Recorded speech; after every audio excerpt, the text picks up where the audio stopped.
Hello everyone, I am Patel sir. और आज हम डिस्कस करने जा रहे हैं बहुत ही इम्पोर्टेंट टॉपिक जिसका नाम है संक्षारण, जिसको कोरोजन भी कहा जाता है।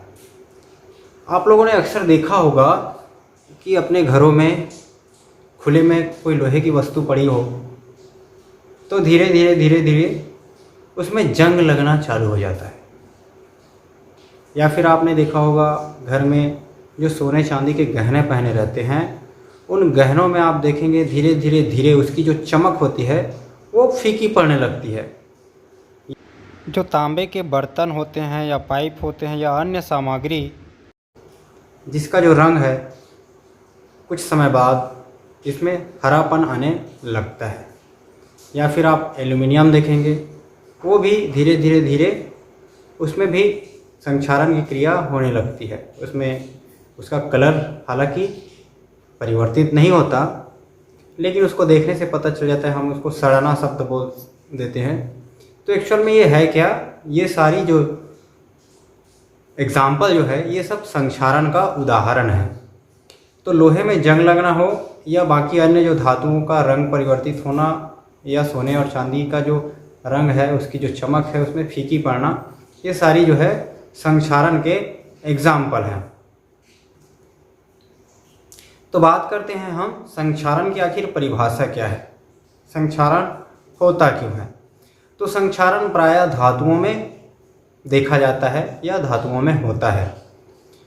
तो धातुओं का हवा, पानी, अम्ल या क्षार के साथ क्रिया करके उसकी ऊपरी परत या बाहरी जो परत है उसका नष्ट होना या नुकसान होना संक्षारण कहलाती है। यह जो है संक्षारण की बहुत ही सामान्य सी, सिंपल सी, बहुत ही इजी परिभाषा है। एक बार और उसको रिपीट करते हैं कि धातुओं का हवा, पानी, अम्ल और क्षार के साथ क्रिया करके उसका जो ऊपरी परत है वह नष्ट होने लगता है। इस पूरी प्रक्रिया को संक्षारण कहते हैं। उदाहरण के लिए लोहे में जंग लगना एक संक्षारण का उदाहरण है। तो अक्सर हमको ये सारी चीज़ें हमको देखने को मिलता है। तो यह एक बहुत बड़ी समस्या है हमारे लिए कि हम इसको कैसे रोकें। फिर तो हम बहुत सारे उपाय हम देखते हैं, हम अपनाते हैं, जिसमें हम मुख्य रूप से संक्षारण से बचाने के लिए हम अपने आसपास देखते हैं, हम बहुत सारे उपाय करते हैं, जिसमें से मुख्य रूप से हम पेंट लगा देते हैं। आप देखना है लोहे की खिड़कियाँ हो, दरवाजे हो या और बहुत सारी जो वस्तुएं हैं उनको संक्षारण से बचाने के लिए हम उसमें पेंट लगा देते हैं। या फिर दूसरा जो होता है, जो बहुत सारे जो मशीन होते हैं उनके जो कलपुर्जों को घिसने से बचाने के लिए, जंग लगने से बचाने के लिए हम उसमें क्या कर देते हैं, ऑयल डालते हैं या ग्रीसिंग कर देते हैं। ये दूसरा उपाय हो गया संक्षारण से बचने के लिए। तीसरा उपाय हम क्या करते हैं, हम इसमें ये देखते हैं कि जो ज़्यादा क्रियाशील धातु है उसमें जो कम क्रियाशील धातु की परत चढ़ा दी जाती है, उसमें पॉलिश कर दी जाती है।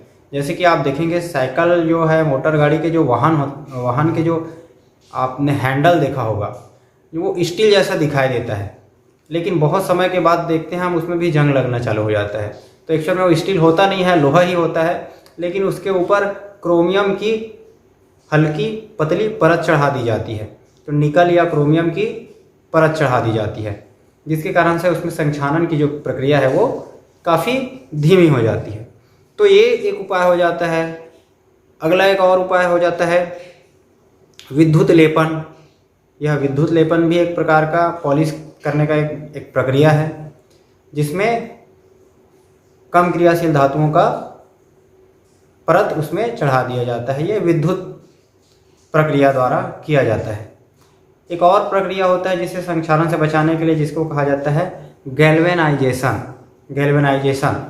तो गैल्वेनीकरण के द्वारा भी धातुओं को संक्षारण से बचाने के लिए एक महत्वपूर्ण उपाय अपनाया जाता है। इसमें मुख्य रूप से जस्ते का इस्तेमाल किया जाता है, जिंक का इस्तेमाल किया जाता है, जिसमें लोहे को संक्षारण से बचाने के लिए उसमें जिंक की परत चढ़ा दी जाती है। इस प्रक्रिया को गैल्वेनाइजेशन कहा जाता है। इसके अलावा संक्षारण से बचने के लिए और एक महत्वपूर्ण उपाय हम देखते हैं मिश्र धातुओं का निर्माण। मिश्र धातुओं का निर्माण भी संक्षारण को रोकने का एक बहुत ही कारगर उपाय है। आपने देखा होगा रेल की पटरियाँ आपने ज़रूर देखा होगा। ये जो रेल की पटरियाँ जो होती है वो एक्चुअल में है क्या, वो लोहा ही है, लेकिन वो लोहा नहीं, वो इस्पात है, मिश्र धातु। अब आप कहेंगे लोहा और इस्पात में क्या अंतर है, तो लोहा जो है एक तत्व है, धातु, लेकिन इस्पात जो है मिश्र धातु है।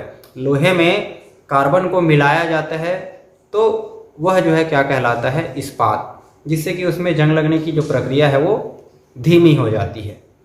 तो इस प्रकार से मिश्र धातुओं का निर्माण करके भी हम संक्षारण को रोक सकते हैं। जैसे कि हम स्टील के बर्तन बनाते हैं तो ये भी क्या है, एक मिश्र धातु है। अब देखते हैं कि उसमें फिर जंग नहीं लगता है।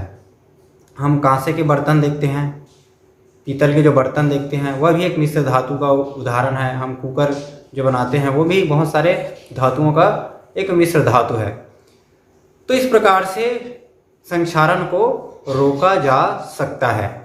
तो ये थी संक्षारण की परिभाषा, संक्षारण क्यों होता है और संक्षारण को रोकने के